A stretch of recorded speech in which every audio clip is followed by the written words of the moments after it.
Hello, I'm Sasha, and I'm a licensed therapist. I serve the communities of Alabama and Georgia. I have been working in this field about 7 years, and I truly want to break the stigma around mental health in all of our communities. This is going to be an amazing platform. I come with experience with a master's degree in mental health counseling. And I just wanted to allow a platform where guests could come on, people from all communities, to talk about their stories and their challenges that they have faced with mental illnesses in their communities, their lives, and their homes. We have to break stigma around mental health, and I look forward to sharing my amazing guests with you in the world. Okay, everybody, we have the amazing K Rock in the building, and we're going to be talking to him a little bit about some of the challenges that he has faced in his life. Kerry, tell us a little bit about you. Um, Kerry Harvis, aka K Rock, um, from Montgomery, Alabama. Uh, got a business administration degree from Talladega College.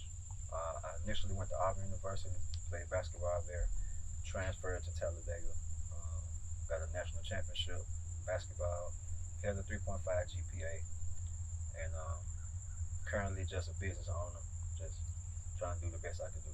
That's amazing. Just hearing all those accolades is really, really, truly amazing, especially seeing that coming from a black man. And I'm just wondering as I'm listening to, can you tell me a little bit about some of the things that have been challenging for you growing up? And I know maybe a more challenging scenario, and then getting to this amazing height that you are at right now. So to take it back, starting in Montgomery, I was in real estate. Immediately after basketball, I went back to the city and I was real heavy doing wholesaling. So I was successful early, selling a few houses, and I had a particular closing attorney who I was closing deals with, and wholesaling was super new at the time. I think I was the first guy that was doing it in Wow. Montgomery. So what happened was I went into the closing office, and we were just, we went through a deal. First couple of deals was fine. After that, we had a conversation, and it was just like, hey, he tried to get some more knowledge and insight about what was going on. Hmm. So I went in one time with a client trying to close on the property, and he was just like, paperwork not going through. I was trying to get an understanding of what was Hmm. happening, and it was just like, we got to try back at a later date. So I just didn't let that stop me. As soon as I left his office, I called another agent, like, hey, another attorney, hey, can I come over there and do a closing? Some stuff happening. So long story short, couldn't close with the guy that I normally close with. By the time I got to another closing attorney, he had called them, telling them, hey, I don't know if what Kerry doing is legal and ethical. Legal. Yeah, like where I'm from, it's a little slower than other places. So when stuff happen, they kind of like the last city to catch it. Yeah. Yeah, absolutely. So like yeah, they made some phone calls, and it was a little internal thing to where they basically um, kind of banned or blackballed me, if you will, from closing. I couldn't close at no closing attorney in my city, Wow. and so it kind of forced me to take my business elsewhere. Oh wow. So Yeah, you so basically was profiled just because they didn't know anything about you. They just looking at this black guy coming in, and probably was a little jealous, to be honest with you. Seeing this black guy coming in making big moves, and so basically, when you did you have to leave? Did you move? What did you do? I left. It was affecting my livelihood, man. Like you know, for a time in my life, I had left the streets and I was trying to do something legit, and it really, really like flustered me, bothered me to my core because this time I was doing it the right way. I thought, you know. So they still end up not letting me close anywhere after I tried everything. I tried to send one of my non-colored guys in there Wow. on my behalf. Still didn't work. So I ended up moving to Atlanta, and I made a whole lot of money fast doing it. exact same thing. And years later, the same guy who initially told me I couldn't close, it was about 4 years later, he called me saying, "Hey, Kerry, now I understand what you was Oh doing. no, no, don't come back now. I understand what you was doing. I want you to come down here and teach a class on the same thing you was doing to my guys." So I just told him, it's gonna be a little fee. What was the fee you The gave? fee I'm just wasn't curious. little What was because the curious? I felt the way, so I hit him. Well, how much was the fee? I'm just curious. Let's just say he ain't paid because it was big. It was, Look, I would have charged him. Look, it's $1 million for me to real. come now That's how I after you felt. profiled me and everything. That's how I felt. That's crazy, man. Now, what I know about you just from reading your background is you plan to still go back to your hometown that basically pushed you out to do for the community, to help. You're already doing things. You want to help the youth there. How does it feel going back and helping the very town that pushed you out? Um, it's more purpose for me. It's bigger than just me because I want to be able to help the guy who I was. Like if I had a big homie or somebody who could kind of guide me through that, I may have not had to go through. And I just want to do a lot of things in that community, man. Like I said, it's slower. They don't have certain resources that I would like to see people have. I don't like the fact that if you 16, 17, 18 years old and you got a lot of ambition in their city, it's hard to find a decent paying job. Yeah, You got to settle, yeah, So what is someone to do when you have all that ambition and you don't have no platform to get it out on or nowhere that's helping you, carry out your vision.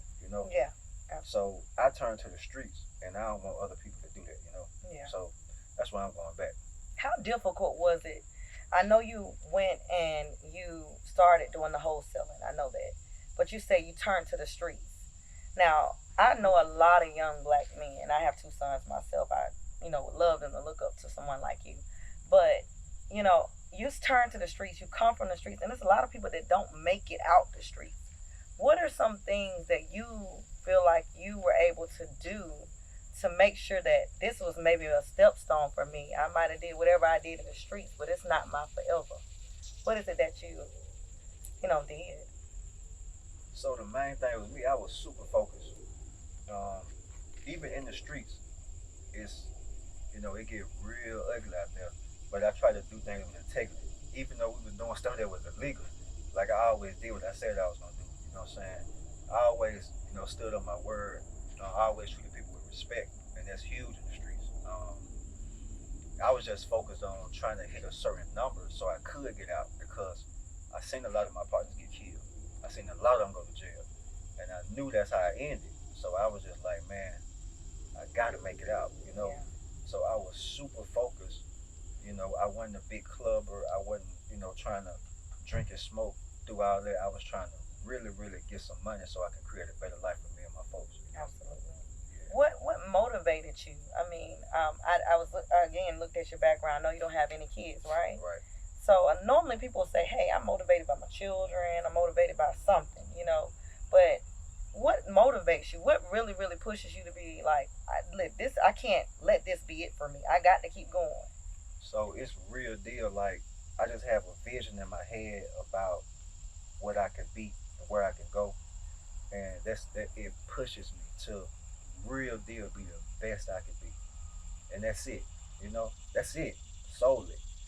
And having that vision, creates this fuel and this motor to where, man, I gotta get up and do what I gotta do, every single day. You know, check things off as I get them accomplished and move on. I love it. I love it. I mean, we need more people like you. Honestly, we really do. I know that just being out here, even at the point that you are now. I'm sitting here and I'm thinking, and I'm just wondering when you're out and you're in Atlanta, one of the cities that have been having a lot of issues with profiling with the police and things like that. Have you, as a black man, just curious, ever experienced that, especially with you having all these amazing accolades? But a lot of times that doesn't matter. It's not like it's sitting on my car when Right. I'm driving, what I have going on. Have you ever had a time that you feel like you were profiled besides the situation with the attorney in Montgomery. You said. Have you ever been riding and you just feel like you were profiled or treated differently just because you're a black man? Definitely. It happens once to me, and that's it. I was going down Interstate 20, and they pulled me over for no reason, like real deal. But I wasn't speeding, nothing. I asked him like, what's the stop for? What y'all pulled me over for? And he was like, man, we think it may be drugs in the car. Immediately, I was like, man, I'm just thankful to God that there's really no drugs in here, and this is not 3 years ago, because it would have been over for me. You know what I'm saying? So it just, he pulled me out the car. I was like, sir, I got all my paperwork. Why do you want me to step out? And man, I don't want no smoke with the law, because I know I done seen them shoot down, everybody that look like me and do it. You know what I'm saying? So Yes. I'm doing what they saying. I got my hands on the steering wheel. I'm telling them, hey, I'm going to my glove compartment. Let me go in here and get my insurance and all that stuff. So they pulled me out, and it was two, white cops. Pulled me to their vehicle, got me sitting on their hood. They tearing my car up, Oh wow. searching through it. I'm talking about going through the trunk, checking my tires, got the dogs coming around, sniffing, all that. So, and they ain't putting none of my stuff back, man. That's what I was mad about. So they had a nerve to put all your stuff out and then put it back. Put them back. A And they mess. was like, sir, have a good day. And I tried to get badge numbers and, so I could try to take some action, man, but it ain't go nowhere. So I stopped pursuing it. So like, that's really the only time I was profiled with the cops. That's crazy. You know what stood out to me just then is when you said I stopped pursuing it. And I think that's the biggest challenge for us, and that's actually my recommendation for us as a black communities. Don't give up on pursuing, because we got our kids that's coming behind us. Not saying that you did anything wrong, but I think we give up and then they get a little pass. They get a little Yeah, pass. Do you yeah. feel like you gave them a pass? Well, I really did all I could. Mm-hmm. I got, some attorneys and stuff on retainer, and I pursued it, but they couldn't get any further. So I just, I'm super busy, man, so I kind of let it go. Yeah. But I could have pushed the issue, but um, I just let it slide this time. How does it affect you seeing all of the stuff that's happening now, knowing that happened to you a few years ago? Does it make you sick on your stomach almost to see it? It's just sad. Like, it's a lot of people in the world that still feel like we less than, Yeah. and it's really nothing we can do about it, Yeah. because their grandparents instilled something in their kids, they did it in their kids, and they told their kids it was something. So it's just hard. I don't think it'll never go away, man. But you know, it's our duty to just spread awareness and just try to do what we can to deal with it. Yeah. Yeah. Absolutely. And still love people. I think that's important. Yeah. Still love them, even though we know they may feel away. We still got to be, you know, real loving. Yeah, we have to love them, but that don't mean we got to deal with them. Right. Look, Right. that don't mean we got to deal with them, because sometimes you got to tell them, get the hell out the way, because Yeah. I'm going to keep going. Yeah. I'm going to keep going. And I think that's one of the things we got to just, like I said, keep pushing, because you said you don't feel like it's going to, really change. Right. But I do feel like it's going to change, because I don't feel like the generation that we're in right now is the same generation that they had back then. And it's different. It sits different. It hits different now. And it's the protesting for me. Yeah. They're out there. They don't care what that these people are saying. They're going out and doing whatever they got to do, to make sure that we're seen, we're heard, period. And I think that, we just really have to come together, do things like what we're doing right now to bring more awareness, break this cycle of what's going on. But we gotta wake up too, you know. Now I also know that you have been doing motivational speaking and videos and things like that. And mainly what I see when I go in and see your YouTube videos is telling people to wake up. You know. Yeah. If you could tell your people right now to wake up or say something to them, and that's something that you would love for them to just hear, just whatever, a tip, what would you tell them? Um, Stay focused. That everyone has, a gift or talent deep inside. That gift or talent will eventually lead to some financial freedom, which will affect a lot of other parts in life. Even, you know, racism. You Mhm. know, if we hit people pockets like it need to be, it'll put a stop to some things. You know what I'm Mhm. saying? I think that's kind of the segue of it. You know, or that's what's most detrimental. Because without that dollar, you don't have the voice that you need. You don't have the power, and things don't move like they should. You know, you also what I also would love to hear from you. You know, there's a lot of I hear this statement a lot. Being a therapist, a lot of black men say, you know, well, the system wasn't for me. The system is breaking me, or the system's not for black men, or they'll say they'll blame it even on the white man. The white man did this, and that's why I can't get a job, or whatever the case may be. If somebody, one of your homeboys, came up to you and said, "Hey, I can't get a job." Now you done did all this amazing stuff. You done broke through being blackballed, all that. You done did all these amazing things, and your homeboy come up and say, "Hey, I can't do X, Y, Z because I don't care if a person not they say the white man, but it could be a purple man. I don't care what color the person is. Yeah. I can't do this because they just say I can't. Period. Is that a part of your vocabulary?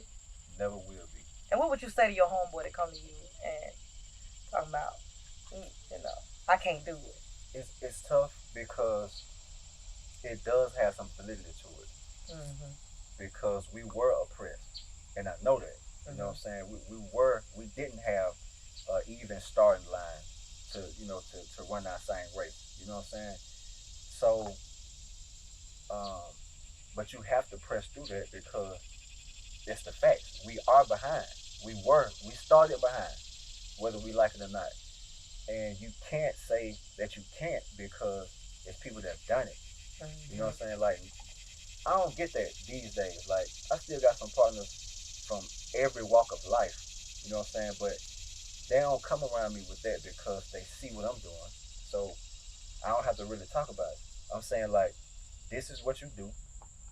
This is who you need to get in contact with. These are the resources you need. And then if they still have an excuse, I know it's just an excuse. Yes. You know what I'm saying? Because today I'll listen to that because, like I said, it does have some validity. But I also try to equip my guys with the tools that they need to jump past those hurdles because it is something out here. Like we still got, a lot of guys in the community that's getting beat down by child support. There's felons, and those. There's some other things. It's real hurdles to getting where you want to go. Mm-hmm.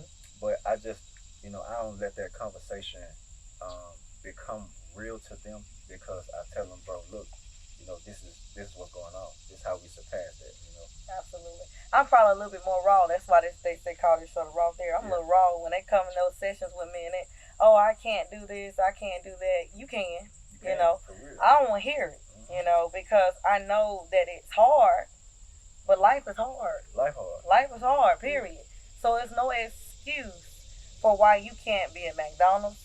That's a job. Or why you can't go cut grass. Or why you can't go be a stripper. Or whatever it is you need to go do to And make some money. Listen. and Sasha, what's like it really doesn't matter what you do to bring income in initially. Mm-hmm. The main thing is that you live below your means. If you work at McDonald's and you make $1,000 a month, you need to live off less than that. Exactly. You need to save the difference and then buy you something that makes money. It's Absolutely. how you get out of that rat race. You know what I'm saying? Mm-hmm. Like if you're not doing that, man, I don't really have much for you. Like all my guys, we like started in the streets or running our own situation. All of us made more money than we spent, saved some money, and bought trucks or bought houses or bought vehicles and resold them. It's the only way we was able to pull ourselves up by our pants and do anything out here in the world. Yes, I love So it. it's not an excuse. It's just a process.